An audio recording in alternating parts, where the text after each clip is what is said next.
বন্ধুগণ and happy Sunday. তার সাথে আজকে আছে বং পয়লা ডে। তো হ্যাপি পয়লা বৈশাখ। তিনখানা আনন্দ একসাথে। একটা দুঃখাস্তিং ব্যাপারে শোনা আছে, সেটা হচ্ছে কি, যেহেতু রবিবার তাই ছুটিটা মার গেল। যা গেল গেল, বর্মশায়ের তো ছুটি মান নাই, সে হচ্ছে বেসরকারি কর্মচারী, তার 12 মাসই কাজ। যাই হোক, আমরা সর্বজনীন সাত সকালবেলা বিছানা ছেড়ে উঠে পড়েছি, কারণ পয়লা বৈশাখের দিনকে যা করবে প্রতি বছর বলছি, প্রতিদিনই সেইটা করা হবে। জন্য সকালবেলা থেকে আমরা সব ভালো ভালো কাজ করছি। আর সকালবেলা ঘুম থেকে উঠেই আমার সেরকম কোনো কর্ম নেই, বিকজ অফিস ঘর আজকে সকালবেলা জয়েন করেছে মাও পয়লা বৈশাখ থেকে মেনটেন করছে। সকালবেলা উঠে আজকে বাসন মেজে ফেলেছে, মেজে আমাকে সারপ্রাইজ দিয়ে দিয়েছে।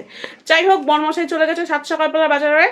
আজকে হচ্ছে বোধহয় অশোক ষষ্ঠী, কিন্তু আমাদের সেই অশোক ষষ্ঠীটা নেই, ঠিক আছে। আর দরজাখান বন্ধ করে দিলাম, বিকজ ওই যে পয়লা বৈশাখ, চারিদিকে বলিউড টলিউড, তার সাথে এখন সমান তালে হচ্ছে ওটাকে কি বলে, কি বলে ওটাকে আমি জানি না, ওটাকেও বোধহয় বলিউডই বলে, মানে বিহারি যে গানগুলো এখন খুব ট্রেন্ডিং, সেগুলোও চলতেছে, তাই বন্ধ করে দিয়েছি। জানি না কতক্ষণ অরিজিনাল ভয়েস চালাতে পারবো।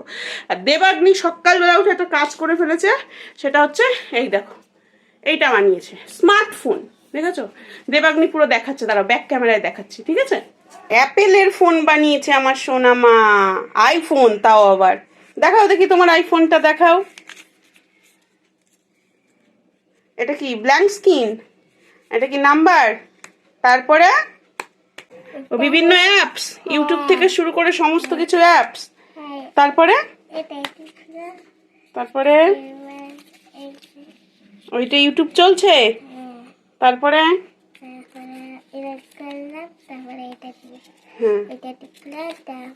হোয়াটসঅ্যাপ এলো, হোয়াটসঅ্যাপ। তারপরে তারপরে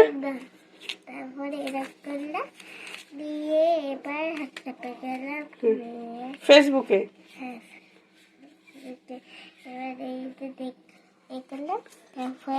এটা দেখা গেল। তারপরে কি? এই যে গেম। বাহ, তো হেভি গেম। মানে এটা গেমটা সরি সরি খেলাও যাবে? বাহ, মানে উপরে ওটা স্কোর কমপ্লিট করবে? বাহ, তো হেভি বুদ্ধি। তুমি এটা কেন বানালে, আজকেই কেন বানালে? পয়লা বৈশাখ। তাই? তাহলে তুমি রোজ বানাতে পারবে? হ্যাঁ। একটা বানিয়েছে কালকে দেবাগ্নি, এই দেখো। একটা পেন্সিল বানিয়েছি। দেখো দেখো, বাহ, দেখি কেমন পেন্সিল, ভালো করে দেখাও, ভালো করে দেখি, দাও আমার হাতে দাও। বাহ, এটা দারুণ পেন্সিল। বাহ। পয়লা বৈশাখে no mutton no chicken, only চিংড়ি মাছ। মেয়ে আবদার করেছিল, তাই চিংড়ি মাছটাই আনা হয়েছে। কোনোবার জানো তো পয়লা বৈশাখে তোমাদের দাদা বাড়ি থাকে না, আর আমার স্পেশালভাবে কিছু করাই হয় না পয়লা বৈশাখটাকে। যাই হোক, চিংড়ি মাছ মেয়ে খুব ভালোবাসে। আর মুরগির মাংসটা না, দেশি মাংস তো খাওয়ার মতন ক্ষমতা নেই, এখন একটু অ্যাভয়েড করছি। আর এই দেখো বিনিময় প্রথায় কী চলে এসছে, আলু উচ্ছে ভাজা, বেগুন ভাজা, ডাঁটার চচ্চড়ি, আর হচ্ছে এই টক ডাল আর মাংস। এটা কিন্তু বদ্দি করেছে। আর দেখে উঠতে না উঠতেই চলে এসছে আমাদের বাড়িতে মাসের বাজার ফ্লিপকার্ট থেকে। আর এখন ফ্লিপকার্ট থেকেই বাজার নেওয়া হয়, তার কারণ ওই যে বরমশাই আমার হচ্ছে রাত জাগা পাখি, তার বাড়ি আসতে আসতে প্রায় 11টা বেজে যায়। কি করবে বলো, সে কলকাতা থেকে আসে, তো ছুটি হয় 8:30টায়, তো 11টা বেজে যায়। অত রাতে না মালপত্র পাওয়া যায় না, মানে সব দোকান খোলা থাকে না। তারপরে ওই ব্যাগ নিয়ে যায়, ব্যাগে করে বয়ে আনা অনেক মুশকিল। এর জন্য একেবারে বাড়িতে পৌঁছে দিয়ে যায়। মালের কোয়ালিটি যে খুব খারাপ তাও না, দামটাও মানে মোটামুটি বাজেটের মধ্যেই হয়। তো মেয়ের আবদার ফুচকা, সব থেকে বড় ব্যাপার কি বলতো, ফুচকা কেন নেওয়া হয়েছে, কারণ বাইরের খাবার, যেহেতু আমি এখন প্রেগনেন্ট, খাই না বাইরের খাবার, একদম বর্জন করেই চলি, যতটা মানা যায়। কিছুটা সেকেলে মানুষ তো আমরা, তাই কিছুটা মানি। তাই বাড়িতেই ফুচকা পাঁপড় নিয়ে এসেছি। আমারও খেতে ইচ্ছে হয়, মেয়ের নাম দিয়ে লাভ নেই, আমারও কাম আছে। বাড়িতেই টক জল, চাট মশলা, তারপরে হচ্ছে ওইটা হচ্ছে মশলা, মুড়ির মশলা আর ঘরে ভাজা মশলা দিয়ে টক জলটা বানিয়ে নেব। আর এখনই আলু সেদ্ধ করছি না, কারণ দেবাগ্নি হচ্ছে শুধুমাত্র জল দিয়ে ফুচকা খায়, ও আলু সেদ্ধ পছন্দ করে না। আর আমি এখন খাবো না বাপু, আমার অনেক কর্ম বাকি আছে, ওদিকে রন্ধন এখনও বাকি আছে। দেবাগ্নি খাক, আমি একটু আয়েস করে রসে বসে তারপরে আনন্দ করে খাবো। তো যাই হোক, টক জলটা আগে করা থাকলো, আলু সেদ্ধটা পরে করে নেব। চলো রন্ধনে ওদিকে মন দিই, রান্নাটা করে নিই, বেশি কিছু করব না, অল্প বিস্তরই করব। আর চিংড়ি মাছটা একদমই ছোট হলে কি হবে, টেস্টিংটা একেবারে সুপার ডুপার আর ছিল। চলো ফাস্টিং ডাস্টিং করে নিই। আর আগে না প্রত্যেকটা দিন আমি ডাস্টিং করতাম, প্রত্যেকটা দিন। এখন প্রতিদিন আর করা হয় না, কিছুটা সময়ও পায় না, কিছুটা শরীরও দেয় না, আবার কিছুটা কি বলো তো মনও চায় না, এরকম ব্যাপার হয়ে যায়। কুড়ে হয়ে গেছি, বাংলা পাতি ভাষায় যারে কয় আলসে কুড়ে হয়ে গেছি। তাই ওই 2-3 দিন পর পরই এই ডাস্টিংটা করি। চলো ফাস্টিং ডাস্টিং করে নিয়েছি, এবার কাপড় টাপা খুলে স্নান করব। আর তার আগে ঘর মুছবো। আর মা গেল হচ্ছে ছদ্দির বাড়ি জামাইবাবুকে দেখতে। জামাইবাবুর শরীরটা একটু খারাপ। আর আজকে যে পয়লা বৈশাখ খুব ভালোভাবেই বোঝা যাচ্ছে, সত্যি খুব গরম পড়ছে। কটা দিন বেশ ঠান্ডা বেশ ভালোই চলছিল।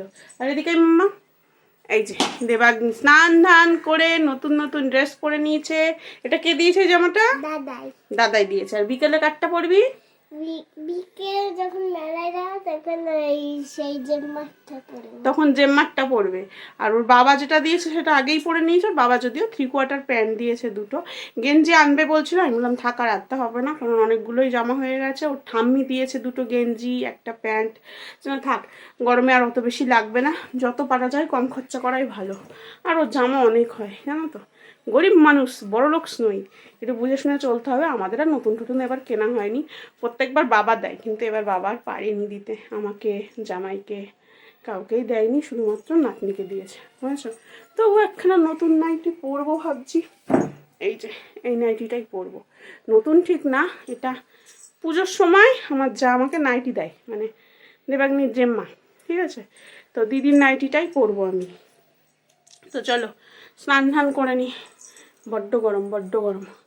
আর আমার ঘরের একটা লাইট কেটে গেছে, এই লাইটটা জ্বলছে।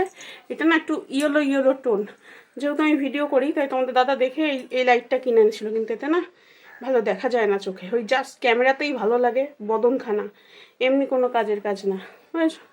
তো চলো স্নান করে নিই, হ্যাঁ, তার আগে ঘর মুছবো। চলো ঘরটা মুছে নিই। আর ঘর কি মুছবো, চারিদিকে আমার জিনিসপত্র ছড়ানো ছিটানো, খাটের নিচেও আমার গোডাউন হয়ে গেছে, আর কি আর করা যাবে। ঘরটা মুছে নিই। আর আজকে সেই গরম দিয়েছে, সেই গরম। পয়লা বৈশাখ মাস যে এসে গেছে সেটা ভালো মতন বুঝে দিয়েছে আমাদের, মানে কোনো কাজেই আর মন দিচ্ছে না। চলো স্নান ধান করে চলে এসছে, এবার আয়েস করে বসে ফুচকা খাবো। যাই হোক, ফুচকাটা খেতে কীরকম আমার আগে তোমরা অনেকেই খেয়ে নিয়েছো, তবুও আমি একটুখানি রিভিউ দিই। খুব খারাপ না, অরিজিনাল ফুচকার মতন নয়, কিন্তু না হলেও যে খুব খারাপ সেটা কিন্তু নয়, ভালোই। ওই বাইরে থেকে রাত বিরেতে কিনে এনে খাওয়ার থেকে বাড়িতে মন ভরে খাবো, এটাই অনেক। তো চলো, আমার পয়লা বৈশাখ এইভাবেই কাটলো, তোমাদের কেমন কাটলো জানিও।